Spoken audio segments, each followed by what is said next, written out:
بجي تنا فيري. mar dhow waxaa helaysaa lacag aad u fara badan. Oh my god igu farxisay. Hay wax kale ka dhex fiiri. Safar waa sheegtay maxaa kale? wallaahi gacantaada waxay u ogtahay safar oo muhiim ah inaad u socotid oo weliba meel aadan ka soo laabanin ay tahay safarkaasna safar oo waxaa waaye macnaha oo ugu yaraan adiga wadamo aan ka duwan waddamadan hadda aaday waddamo aan weliga arkin safar aha u socotaa. Baabiji ada xataa waxaa maqlay waa baxaysaaye. Malaysia u socdaa sabtidaan baxaa. Sabtidan hadda ahaa.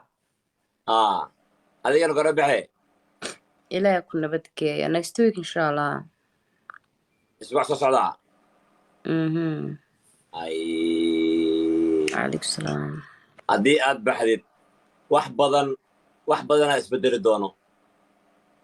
Maxaa isbedelay? wax badanaa isbedeli doono, wax badanaa la weyn doonaa, wax badan baa cidlo la dareemi doonaa, wax badan baa geesaha markii la feeyey qosolkii iyo quruxdii iyo wanaaggii loo xiisi doonaa, wax badanaa sheekadaada la weyn doonaa. Ana xataa wax badanaa sheekadiisay u socotayba sidii wax la isla duubi jiray, filimada la isla dhigi jiray, lamaano qurux badan la ahaa meeshan ayay ku soo ekaatay maadaama Marish Beauty ee u socoto dalka Canada. Maalimahan ayaa social media qabsatay in Marish Beauty ay ka tagayso qurux ku dhig leh ayna aadayso dalka Canada. dad badan ayaa ku faraxsan, dad badanna way ka niyad jabeen sida walaalkeena qurux ku dhig leh. dad badan ayaa la murugeen qurux ku dhig leh maxaa u dambeyn doonaa maadaama jaceylkiisii uu maanta haysanin garabkiisii walaashiisa video mar walba isla duubi jireen. qurux ku dhig leh iyo wax la duubi doonaa, yaa garab siini doonaa, yaa wuxuu la duubi doonaa, maxaa uu samayn doonaa. su'aalo badan ayaa dad isweydiiyeen, waliba fanskooda oo ku xirnaa oo mar walba labadooda isla jeclaa. maadaama Marish Beauty ay Canada aadayso, yaa wax la duubi doonaa, ayadana iyo maxaa u qorshaysan, maxay isla duubi doonaan, yaa waxa dhexdooda kala geli doonaa, ma dad cusub ayay baran doonaan. qurux ku dhig leh ma gabar ayaa u diyaarsan, sababta keligii ma dhigi karo video. lamaana sayid iskugu qurux badan ayay ahaayeen. dadka cusuban ee haddana nolosha la bilaabi doonaan yaa waaye. dadka qaar ayaa isweydiiyey masir guur ah ayay sameeyeen maadaama ay sayid isku jeclaayeen ee mar walba wax isla duubi jireen. social media waxa la sheego lama waynayo, jaceylna waa kaas hadduu calaf lahayn noocan ayuu u yaalaa. dad intaasoo sano wax isla soo duubi jireen oo la isku bartay oo mar walba jaceyl soo dhigi jiray, maanta sheekadooda meeshan ayay ku soo ekaatay. Marish Beauty markii horeeto sirtan way u qarsooneed, way ogeed in ay safarka aadayso.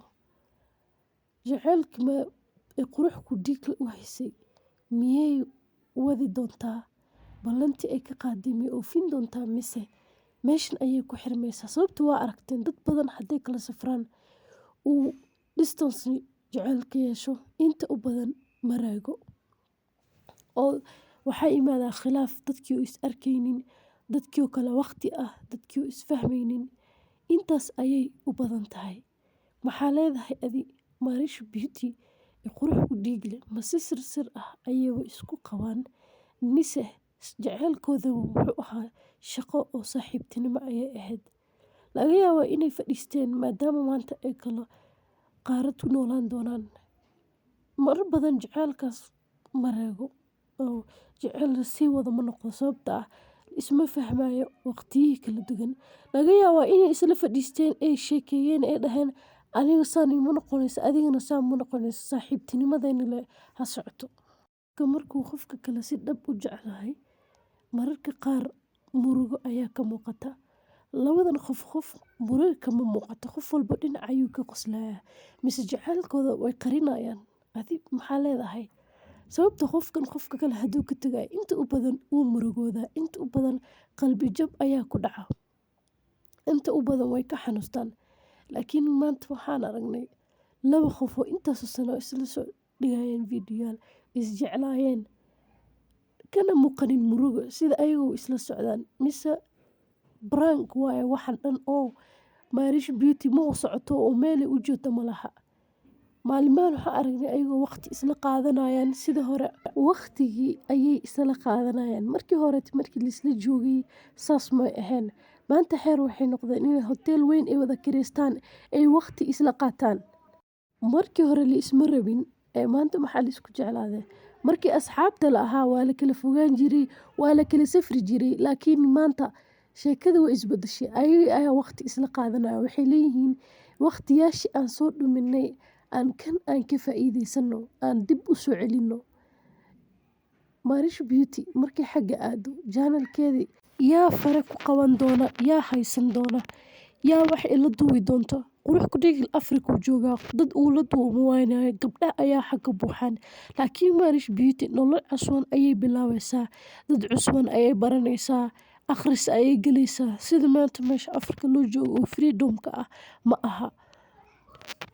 Yaa waxa la duwi doonaa ma sidii hore noqonaysa inta mastili youtuberada qaar waaba la iloowaaba inay la aragto ma arag dad caan ah hadday kala tagaan mid ayaa la iloowaa qurux ku dhiig maanta wuu bulshad badan yahay waa qof hadlayo waa qof dadka soo jiidanaya gabadhan waa iska maskiin waa gabar hadlin yaa wax la duwi doona intee ka bilaabi doontaa maadaama hadda ayadii asxaabteedu mar walba wax isla jiraan dhaqso wax isla soo edit gareeyaan ay soo post gareeyaan YouTube shaqada uu leeyahay dadka YouTuberleyda la weydi YouTuberleyda ayaa uma dhibka garan dhibkii leedahay garanayo maanta Marish Beauty markii xagga tagto yaa waxa la duwi doonaa yaa waxa la raadin doonaa yaa muuqaalo la sameyn doonaa yaa fikir u keeni doonaa si walbay telefoon ee sheekada noqoto ee wax isla sameeyaan sida hore ma noqonayso midda kale saaxiibtinimadan ma yiraagi doontaa mise sidii YouTubero badan ayay is iloowi doonaan sababta dadka qaar saaxiibtinimadoodu way bedelmataa qof maxaa noqonaysaa kala qaarad digantihiin aana wax isla sameyni karin ayna is arkaynin qofkan qof kale ayuu ku xiran doonaa qofkan qof kale ayuu baran doonaa soo